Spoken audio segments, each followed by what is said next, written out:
Yo, what's up, everyone? We are live, and we're talking about today on the Elite Husband channel is emotional cheating. So this is spent a lot of times and a lot of time in marriage groups, online marriage hashtags and conversations and comments and things like that. And if you're watching, by the way, let me know how the audio sounds. I'm always testing this, making sure it's optimal. Emotional cheating comes up. I was like, what is emotional cheating? There are some words, key phrases that get thrown around and they get abused. Emotional cheating, it exists, sure. But it's kind of akin to that narcissist. So if someone does something that serves them and maybe they doesn't serve their spouse or serve someone else, or maybe they just don't get their way. Oh, I'm married to a narcissist. Okay. A narcissist, you actually, like, I would go on record to say that the majority, very few percentage of the population, say less than 30%, actually know and are married to a narcissist. If even that. So we have to be careful throwing these things around. So I was like, all right, let's see what the therapists have to say about emotional cheating. And there's a big exhaustive list about what it is and how to test if you're emotionally cheating or being cheated on. And you go inside your body and you feel if you've got heartburn. If you have heartburn, don't take Tums because that'll really affect the test if you are being emotionally cheated on. So it's some of these are symptomatic. I would like to lobby that we rephrase emotional cheating as early stages of physical cheating. That's what a lot of these are. So the better question is, why is someone emotionally cheating? And I'll also add like some of these, signs. There's like 22 of them here that they've got. I'm not going over all 22. Some of these key points definitely should be addressed, and we're going to talk about them. But why do we A, believe it's emotionally cheating, or B, are we threatened by it, or what are we doing about it? So, because a lot of these men go on here, and women, they go on here and they're completely aghast. Very much like when someone physically cheats, they're like, I don't know where I went wrong, and they're having the conversation after the things are done. It's like the person who comes into our jujitsu academy after they've been attacked and like, well, I don't know what I could have done different. You could have been training for 5 years. You could have done that. Like, you're 100 pounds overweight. You're facing diabetes now. I don't know. Like, well, there was some preventative things we could have done. And in the realm of community guidelines and we'll call it censorship. Like, you can't directly talk to those things because they hurt people's feelings. I'm here to attest that when your feelings get hurt, it's for one of two reasons. Either because what was said was true and you need to listen to it and heed it and change, or you have thin skin. One or the other. One or the other. And then it's because if someone wants to say something about me and it's not true, then why should I care? Why should I care? So we're going to go into a couple of these signs that therapists, I don't even know. Who is the therapist? I don't know. Some therapist has to say about emotional cheating. Your partner tells the outside person things they don't even tell you. So before we go into this, I want to say that men, I have no female friends. I barely have friends, but I have no female friends that aren't friends with my wife. So we have like couple friends, like we hang out, like I hang out with the husband, she hangs out with the wife, we hang out with couples together. I will very seldomly, I can't even think of a situation where I will message my female friend. Really just as a courtesy, I include their spouse or my spouse in the text conversation. Why? Well, that big from my personal example, I need to live above reproach. I have no room for. I made a video about this about Tim Tebow. Like you have to live above reproach, full transparency. So if I'm going to message my friend and be like, hey, can I don't know, we're going to act like I bake for a second. I need to borrow a cup of sugar. I'm going to include either her husband or my wife in that chat, or more realistically, I'm going to say, hey, Amanda, can you message her, see if we can borrow a cup of sugar, right? If I'm doing secret things with Amanda, secret things like I want to get her a gift and I don't want Amanda to know about, I'll set that up with them. So there is no outside of some customer relation things with business where you're messaging someone as a client, not as a friend, then those I don't believe that women should have deep rooted male best friends. Don't believe that's healthy. And I don't believe that men should have female best friends that the caveat that they're not married to. What That's what marriage is you're fully and emotionally and committed to the person that you're married to. That's a lot of work. So it takes a lot of work to know somebody.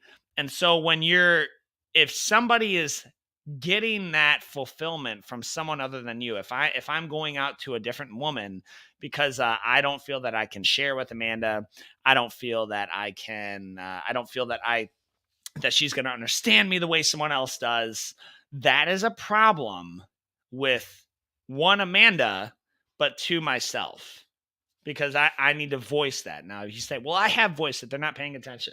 Voice it again. The answer is not go get it elsewhere. This is not this is not the free market in business. Free market in business, if I voice an opinion a couple times to some business, I'll go to the competitor.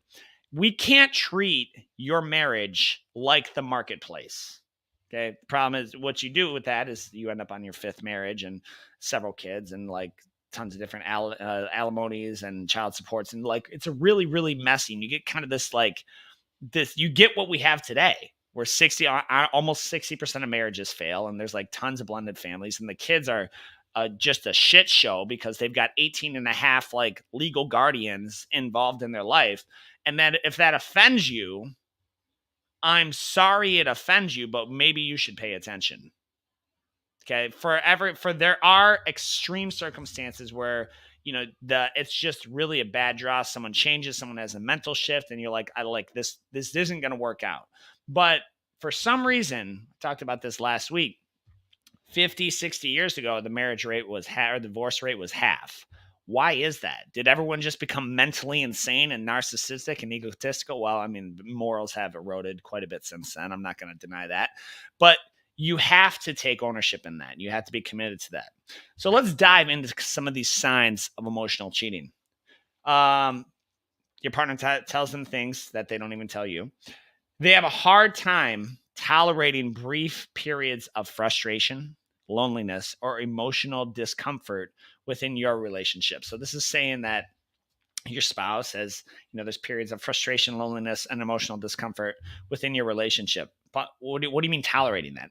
I don't tolerating. What does that mean? Like, I see that my wife is frustrated, lonely, and emotionally just uncomfortable, and I'm gonna leave her there. Yeah, it's no, like if I'm not gonna do anything to take action towards that, yeah, I would totally see why she would want to, like, you got to get the solution somewhere.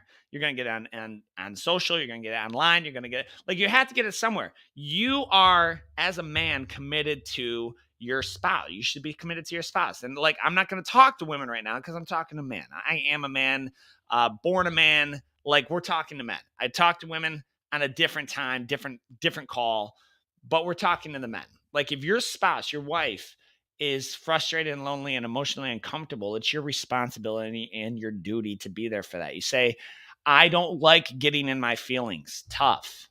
I'm not saying for you to get all sensitive and emo. I'm telling you, you need to empathize with her and do your best to understand it. Amanda has lost, I always get the number wrong, 4 children. We've had 4, it's 4 miscarriages. One of which was like Scarlett's twin, so kind of a stillborn, but like 4 miscarriages. I don't even know what it feels like to be pregnant, let alone lose that human life. Notice I didn't say embryo, that human life inside of you. I don't know what that feels like.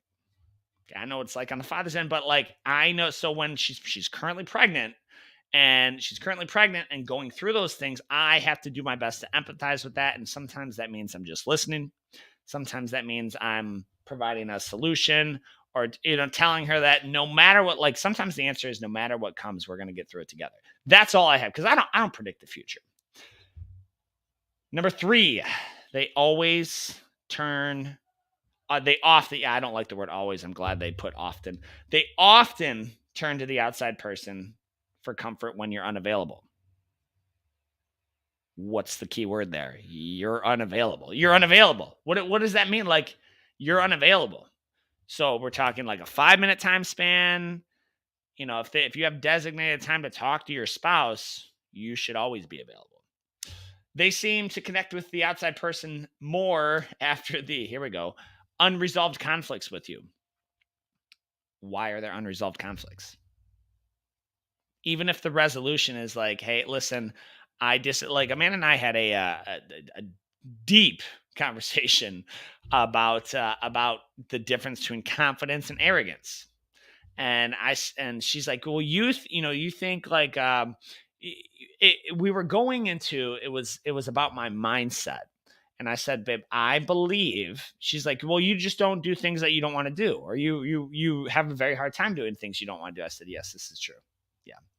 Yeah, because I look at things as production. Like, if I'm going to invest my time into something, what I better get something out of it. Even if it's leisure, then I got some brain recovery, mind recovery to go and give something productive. If I'm working, then I'm good. The effort is to make money to provide for your family. If I'm spending time with my kids, then the return will be much further down the road. When they develop into socially cognitive and aware and productive members of society who conduct themselves, makes wise decisions. Like those that's a return. I'm going to, like, if there's an activity where I see very little return in, I don't want to do that. And she says that's selfish. I say that's efficient, that you have to protect your time, because like there gets to a point to where you will have plenty of opportunities. You have to tell somebody no. So we had this, like, our resolution to that was, well, I think we have a different definition of confidence versus ego versus selfishness. I will, however, try to be more sensitive to that and be more selfless in certain situations. No matter what, when I go to things, I have a good attitude. So next one, they drop hints that they wish you were more like the outside person. Well, yeah, I mean, that's pretty much unacceptable. But again, because listen, ultimately, you can't control your spouse's actions. You can't.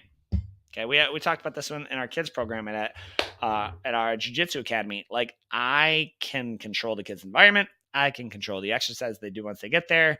I can control, kind of like, make suggestions for how the parents encourage them and praise them. I can do that. I can't control the kids' thoughts. I tell them, you're responsible for your thoughts. Can't control that. Okay. Can't control what happens to you. You can't control what happens to you, but you can control how you think about it. I can't control my wife's mindset. Okay. I can't control it, but I can.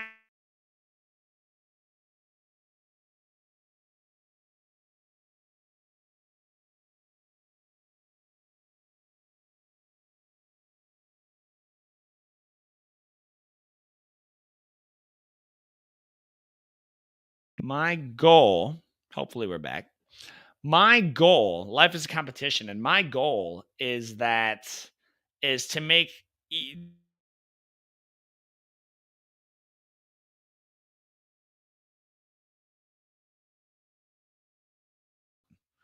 Amazon deserves to win. I'm going to change this to 2.4. Let's see what's going on.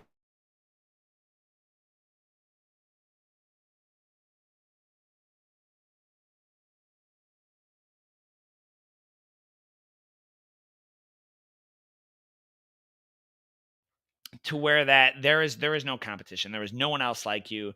That's with your physical body. That's with your mindset. That's with how you lead the family. That's with your work ethic. That's with your presence.